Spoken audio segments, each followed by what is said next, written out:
নীতির প্রশ্নে আপসহীন ইসলামী আন্দোলন বাংলাদেশের সংগ্রামী আমির হযরত মাওলানা মুফতি সৈয়দ মোহাম্মদ রিজাউল করিম পীর সাহেব চরমনাই।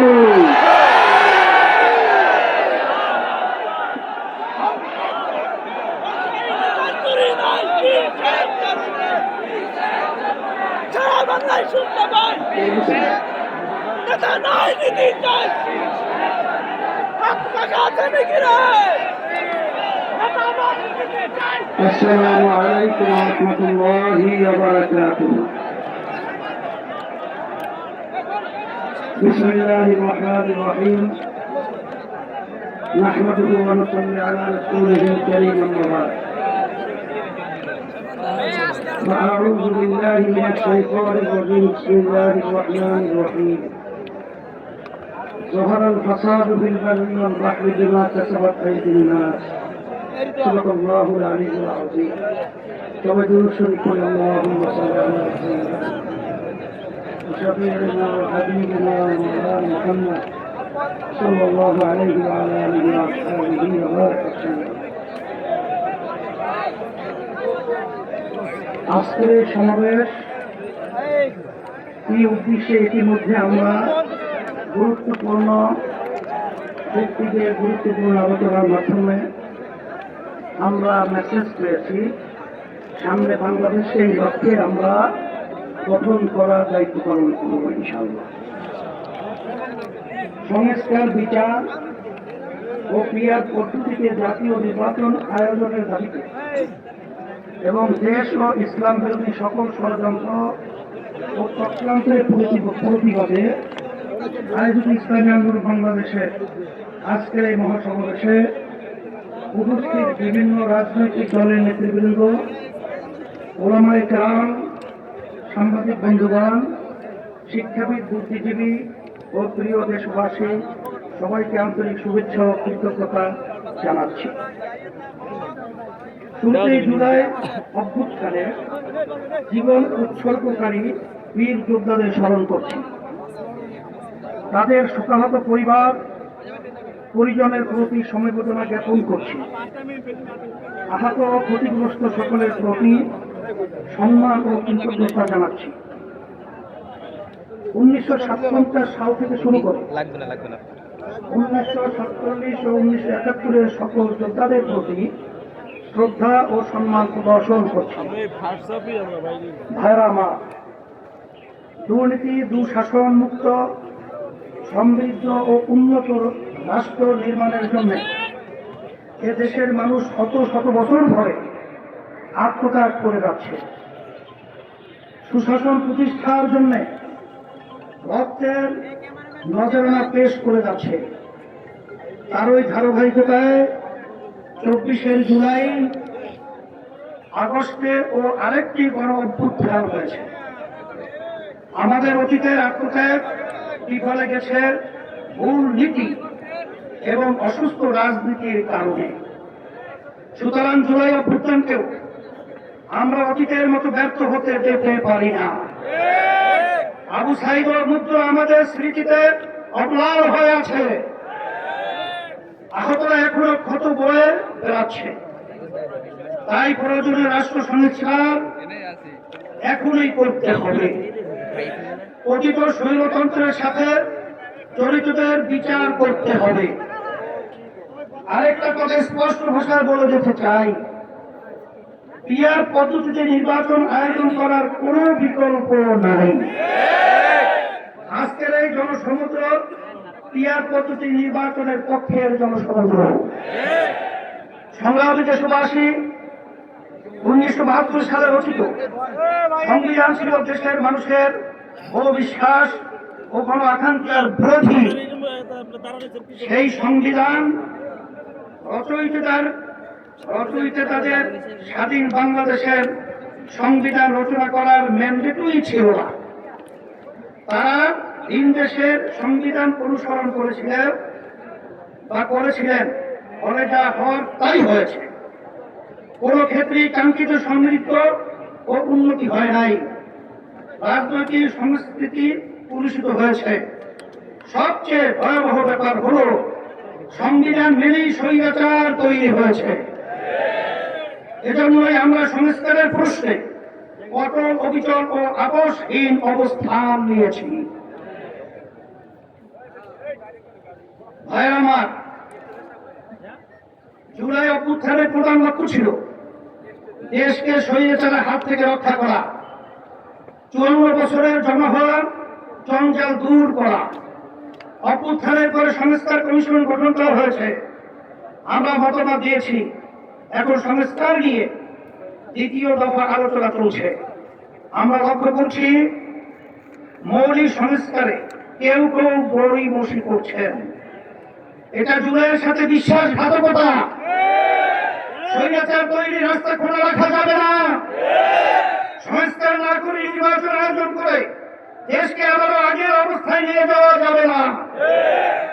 রাষ্ট্রের মূলনীতি সহ সংসদের উভয় পক্ষে পিয়ার পদ্ধতি নির্বাচনের মতো বিষয় ঐক্যমত্য না হলে কোন ভোটের আয়োজন করতে হবে।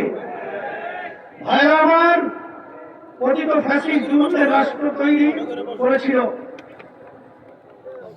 হাজার হাজার মানুষকে গুম ও খুন করেছে, বিলিয়ন বিলিয়ন টাকা দেশ থেকে চুরি করে নিয়ে গেছে, লাখো মানুষকে কারাবন্দী করেছে, চাঁদাবাজি করে মানুষের জীবন প্রতিষ্ঠিত করেছে। আর 24শে জুলাই তো প্রকাশ্যে গণহত্যা করেছে। ফলে তাদের কোনো ক্ষমা নাই। যারা সরাসরি ফৌজদারি অপরাধের সাথে জড়িত ছিল তাদের বিচার করতে হবে। যারা অপরাধের সহায়তা করেছে তাদেরও বিচার করতে হবে। বিচারের ক্ষেত্রে কিছুটা অগ্রগতি হলেও অতীত সরকারের অধিকাংশ মন্ত্রী, এমপি এবং নেতারা এখনো জেলের বাইরে। অনেকেই দেশের বাইরে থেকে উস্কানি নিয়ে যাচ্ছে। আজকের এই মহাসমাবেশ থেকে ঘোষণা করছি, অবিলম্বে ফ্যাসিবাদীর সাথে জড়িত সকলকে শাস্তির আওতায় আনতে হবে। আরেকটা কথা বলি, সুপ্রিম কোর্টে বিচারপতি নিয়োগ নিয়ে অতীতের মতোই বাতাসে নানা রকম কথা ভাসছে। আমরা আমাদের চোখ কান খোলা রেখেছি। যোগ্যদের বাদ দিয়ে যদি তথাকথিত শপথবদ্ধ রাজনীতিবিদদের নিয়োগ দেওয়া হয়, তা কারোই বা কারো জন্যই সুকুমার হবে না। প্রিয় দেশবাসী, দেশের সকল মানুষের ভোটের দাম সমান। কারো ভোট যাতে অবমূল্যায়ন না হয় সেই ব্যবস্থা করতে হবে। তাই আগামী নির্বাচনে সংসদের উভয় পক্ষে অবশ্যই পিয়ার পদ্ধতিতে নির্বাচন দিতে হবে। যে যারা যত শতাংশ ভোট পাবে সংসদে তাদের সেই অনুপাতি হারে আসন থাকবে। এই পদ্ধতিতে রাষ্ট্র পরিচালনায় সকলের মতের প্রতিফলন ঘটবে। কোন দল জালেম হওয়ার সুযোগ পাবে না। এটা জিনজির দাবি, এটা এখন জনগণের দাবি, দেশের অধিকাংশ রাজনৈতিক দলের দাবি, সকল ধর্মের মানুষের দাবি। আজকের এই মঞ্চ এটা আবারও প্রমাণ করেছে। ভাইয়েরা আমার, আমরা বারবার রক্ত দিয়েছি কিন্তু সফলতা পাই নাই। কারণ আমরা প্রতিবারই নেতা ও নীতি বাছাই করতে ভুল করেছি। আমরা 54 বছরে অনেক দলকে দেশ শাসন করতে দেখেছি, কিন্তু ইসলামকে এখনো ক্ষমতায় নিতে পারি নাই। এবার ইসলামপন্থীদের ঐক্যের ব্যাপারে বড় প্রত্যাশা তৈরি হয়েছে। আমি শুরু থেকে ইসলামপন্থী সকল ভোট এক বাক্সে আনার কথা বলে আসছি। আগামী নির্বাচনে শুধু ইসলাম দলই নয়, ইসলামী দলই শুধু নয়, বরং দেশপ্রেমিক আরো অনেক রাজনৈতিক দল এক বাক্সে নীতিতে আসতে পারে ইনশাআল্লাহ। যদি আমরা একত্রে নির্বাচন করতে পারি, যদি কার্যকর ঐক্য গড়ে তুলতে পারি, তাহলে বাংলাদেশে ইসলামপন্থীরাই হবে প্রধান রাজনৈতিক শক্তি। রাষ্ট্র পরিচালনার দায়িত্ব আমাদের হাতেই আসবে ইনশাআল্লাহ। প্রিয় দেশবাসী, অন্তর্বর্তীকালীন সরকার জুলাই অভ্যুত্থানের ফসল। এত জনসমর্থন নিয়ে আর কোন সরকার দায়িত্ব গ্রহণ করে নাই। আমরা নিঃস্বার্থভাবে এই সরকারের পাশে দাঁড়িয়েছি। সরকারকে বলবো, সংস্কার, বিচার ও সুষ্ঠু নির্বাচনের যে অঙ্গীকার নিয়ে আপনারা দায়িত্ব নিয়েছেন সেই দায়িত্ব পালনের অবিচল থাকুন। কারো দ্বারা প্রভাবিত হয়ে লক্ষ্য থেকে বিচ্যুত হবেন না, নিরপেক্ষ থেকে দায়িত্ব পালন করুন। আমরা আপনাদের পাশে ছিলাম, আছি এবং থাকবো ইনশাআল্লাহ। প্রিয় ভাইরা আমার, আইন শৃঙ্খলা পরিস্থিতি, রাজনৈতিক চরিত্র, চাঁদাবাজির ক্ষেত্রে অবস্থায় এখনো কোনো পরিবর্তন হয় নাই। একটি দলের বিরুদ্ধে অভিযোগ উঠেছে, কারো নাম ধরে সমালোচনা করতে চাই না, তবে পুরনো রাজনৈতিক অপসংস্কৃতি ঠিক রাখার চেষ্টা সহ্য করা হবে না। রাজনীতির নামে সন্ত্রাস, চাঁদাবাজিকে অবশ্যই প্রতিহত করতে হবে ইনশাআল্লাহ। ভাইরা আমার, আমাদের প্রধান লক্ষ্য হবে মানুষের জীবনের নিরাপত্তা নিশ্চিত করা এবং কোন মানুষের জীবন মান উন্নত করা, ভবিষ্যৎ প্রজন্মের জন্য নিরাপদ দেশ গড়ে তোলা, মানুষের বিশ্বাস ও চিন্তার স্বাধীনতা নিশ্চিত করা। আমরা একটি সমৃদ্ধ বাংলাদেশ নির্মাণ করতে চাই। কৃষক ও শ্রমিক ভাইদের উদ্দেশ্যে আমি বলতে চাই, অতীতে কেউ আপনাদের স্বার্থ রক্ষা করে নাই, আপনাদের শ্রম ঘামের প্রকৃত মূল্য কেউ দেয় নাই। ইসলামী শক্তি ক্ষমতায় এলে আপনাদের স্বার্থ নিশ্চিত করা হবে ইনশাআল্লাহ। ব্যবসায়ী ভাইদের উদ্দেশ্যে বলতে চাই, আপনাদেরকে পদে পদে চাঁদা দিতে হয়, প্রশাসনিক হয়রানির শিকার হতে হয়, বিদ্যুৎ জ্বালানি নিয়ে ভোগান্তির শিকার হতে হয়, ঋণ পাওয়া নিয়ে ব্যতিব্যস্ত হতে হয়। ইনশাআল্লাহ আমরা রাষ্ট্র পরিচালনার দায়িত্ব পেলে আগামী বাংলাদেশ হবে ব্যবসা বান্ধব বাংলাদেশ। জেনজি তরুণদেরকে বলি, তোমরা আমাদের ভবিষ্যৎ, তোমাদের সম্ভাবনা কিসের জন্য আমরা ওয়াদাবদ্ধ। আমি আমার প্রিয় তরুণ যুবকদের আশ্বস্ত করতে চাই, আগামী বাংলাদেশে তোমরাই হবে মূল শক্তি। ইসলামী আন্দোলন বাংলাদেশ তার ব্যবস্থা করবে ইনশাআল্লাহ। তোমাদের জীবনের প্রথম বছর সত্যের পক্ষে, কল্যাণের পক্ষে, ইসলামের পক্ষে। যদি তোমরা এটা করতে পারো, এদেশকে আমরা গড়ে তুলবই ইনশাআল্লাহ। আমাদেরকে কেউ দমাতে পারবে না ইনশাআল্লাহ। আমরা কথা দিচ্ছি, আমাদেরকে দায়িত্ব দিলে দুর্নীতির দুঃশাসন মুক্ত একটি সমৃদ্ধ বাংলাদেশ তোমাদের উপহার দেব ইনশাআল্লাহ। প্রবাসী ভাইদের উদ্দেশ্যে আমি বলতে চাই, আপনারা এই দেশের অর্থনীতির অন্যতম প্রধান শক্তি, আপনারা আমাদের প্রেরণা, আপনারা ভিআইপি। আপনাদের উপযুক্ত সম্মান এবং ন্যায্য পাওয়া নিশ্চিত করার জন্য যা যা করার দরকার আমরা তাই করব ইনশাআল্লাহ। সম্মানিত ওলামায়ে কেরাম, আপনারা দেশের শ্রেষ্ঠ সন্তান, অথচ অনেক ক্ষেত্রেই আপনারা অবহেলিত এবং রাষ্ট্রের সুবিধা থেকে বঞ্চিত। আগামী নির্বাচনে আমরা দেশ পরিচালনার দায়িত্ব পেলে ওলামায়ে কেরামদের প্রাপ্য সম্মান ও মর্যাদা নিশ্চিত করব ইনশাআল্লাহ। প্রিয় দেশবাসী, ইসলামী আন্দোলন বাংলাদেশ প্রতিবেশী রাষ্ট্রের সাথে শান্তি ও সৌহার্দ্যপূর্ণ সম্পর্ক চায়, সহযোগিতামূলক সম্পর্ক চায়, নিরাপদ সম্পর্ক চায়। তবে কোন আগ্রাসী মনোভাব, অবৈধ হস্তক্ষেপ বা চোখ বাঙালি প্রত্যাশা করে না। বাংলাদেশের হিন্দু, বৌদ্ধ, খ্রিস্টান, উপজাতি, ক্ষুদ্র, নৃগোষ্ঠী এবং মুসলমান সকলে মিলেই আমরা বাংলাদেশী। এই দেশ আমাদের সকলের, ধর্ম বর্ণ নির্বিশেষে সকলের জানমালের নিরাপত্তা নিশ্চিত করা এবং সবার জন্য সমান সুযোগ ও মর্যাদা প্রদান করা আমাদের রাজনৈতিক অঙ্গীকার। আমার মা বোনদের উদ্দেশ্যে বলতে চাই, নারী আমাদের জনশক্তির অর্থে দেশ গঠনে নারীদের ভূমিকা খুবই গুরুত্বপূর্ণ। ইসলামী আন্দোলন বাংলাদেশ নারীর স্বাধীনতা, সম্মান, অধিকার নিশ্চিত করতে চায়। আমরা নারীর প্রতি কোনো প্রকার সহিংসতা বরদাস্ত করব না, নারীকে পণ্য বানাতে দিব না। নারীর প্রতি মর্যাদা সমুন্নত করাই আমাদের পবিত্র দায়িত্ব।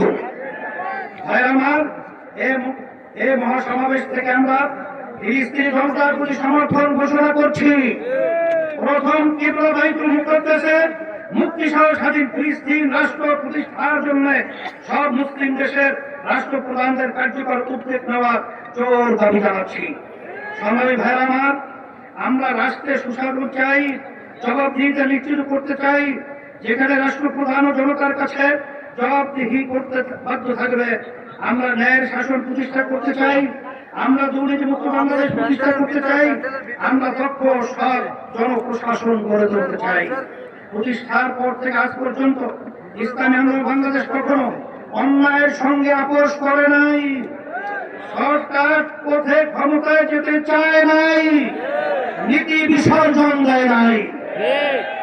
সবকিছুর ঊর্ধ্বে আমরা ইসলাম, দেশ ও জনগণের স্বার্থকে প্রাধান্য দিয়েছি। আগামীতেও আমরা প্রত্যাশাকে পূরণ করতে চাই। প্রিয় নেতা কর্মী বৃন্দকে বিশেষ করে আমরা বলবো, আপনারা অনেক ঘাম ঝরিয়েছেন, অনেক সময় দিয়েছেন, অনেক রক্ত দিয়েছেন, জীবন দিয়েছেন। আপনাদের কোরবানির বদৌলতে ইসলামী আন্দোলন বাংলাদেশ আজ গণমানুষের শক্তিশালী রাজনৈতিক দলে পরিণত হয়েছে। এখন সময় ফসল ফলে তোলা।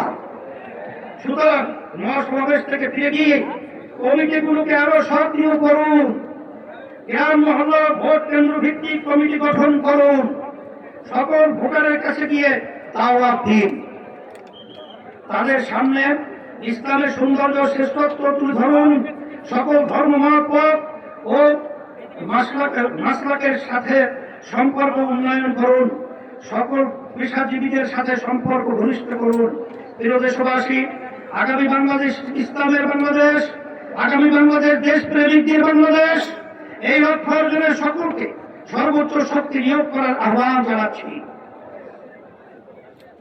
আসুন সকলে মিলে আমাদের স্বপ্ন পূরণে একযোগে কাজ করি।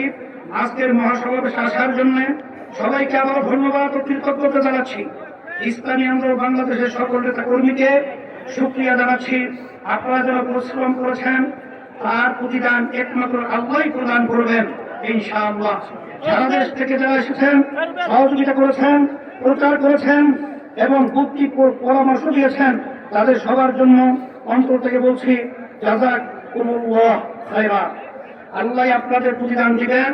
প্রশাসনের ভাইদের শুকরিয়া জানাই, সাংবাদিক বন্ধুদের শুকরিয়া জানাই, আরো যারা যেভাবে সহায়তা করেছেন তাদের সবার জন্য আল্লাহর কাছে দোয়া করি। আল্লাহ হাফেজ।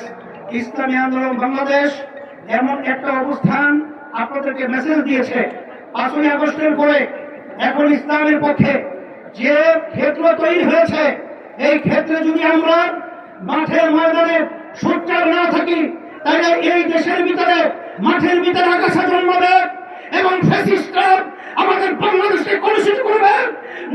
নুরুর মতো লজ্জা প্রমাণ করেছে, আমার ভোট কেন্দ্রে ওরা দখল করবে, ওদের উৎখাত করতে হবে, ওদেরকে নিক্ষেপ করতে হবে, বাংলাদেশকে স্বাধীন বাংলাদেশ ঘোষণা করতে হবে। আল্লাহ হাফেজ। সকলকে আহ্বান জানিয়ে আমরা আলোচনা শেষ করছি। আলহামদুলিল্লাহ। আল্লাহ সকলকে ভালো রাখুন, কবুল করুন। বিশেষ করে যারা